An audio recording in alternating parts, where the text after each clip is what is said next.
ॐ सहना भवतु सहनौ भुनक्तु सह वीर्यं कर्वावहै तेजस्विनावधीतमस्तु मा विद्विषावहै। ॐ शान्ति शान्ति शान्तिः। हरि ओम्। श्रीराम जय जय राम। श्रीराम जय राम जय जय राम। श्रीराम जय राम। श्रीराम जय राम जय जय राम। श्रीराम जय राम। श्रीराम जय राम जय जय राम। श्रीराम जय राम। श्रीराम जय राम जय जय राम। श्रीराम जय राम। श्रीराम जय राम जय जय राम। श्रीराम जय राम। श्रीराम जय राम जय जय राम। श्रीराम जय राम। श्रीराम जय राम जय जय राम। श्रीराम जय राम। श्रीराम जय राम जय जय राम। श्रीराम जय राम। श्रीराम जय राम जय जय राम। श्रीराम जय राम। श्रीराम जय राम जय जय राम। श्रीराम जय राम। श्रीराम जय राम जय जय राम। श्रीराम जय राम। श्रीराम जय राम जय जय राम। श्रीराम जय राम। श्रीराम जय राम जय जय राम। श्रीराम जय राम।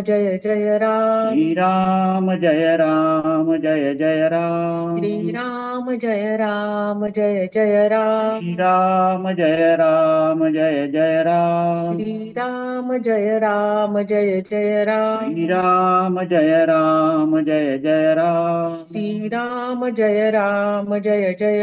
श्रीराम जय राम जय जय राम। श्रीराम जय राम। श्रीराम जय राम जय जय राम। श्रीराम जय राम। श्रीराम जय राम जय जय राम। श्रीराम जय राम। श्रीराम जय राम जय जय राम। श्रीराम जय राम। श्रीराम जय राम जय जय राम। श्रीराम जय राम। श्रीराम जय राम जय जय राम। श्रीराम जय राम। श्रीराम जय राम जय जय राम। श्रीराम जय राम। श्रीराम जय राम जय जय राम। श्रीराम जय राम। श्रीराम जय राम जय जय राम। श्रीराम जय राम। श्रीराम जय राम जय जय राम। श्रीराम जय राम। श्रीराम जय राम जय जय राम। श्रीराम जय राम। श्रीराम जय राम जय जय राम। श्रीराम जय राम। श्रीराम जय राम जय जय राम। श्रीराम जय राम। श्रीराम जय राम जय जय राम। श्रीराम जय राम। श्रीराम जय राम जय जय राम। श्रीराम जय राम। श्रीराम जय राम जय जय राम। श्रीराम जय राम। श्रीराम जय राम जय जय राम। श्रीराम जय राम। श्रीराम जय राम जय जय राम। श्रीराम जय राम। श्रीराम जय राम जय जय राम। श्रीराम जय राम। श्रीराम जय राम जय जय राम। श्रीराम जय राम। श्रीराम जय राम जय जय राम। राम जय राम।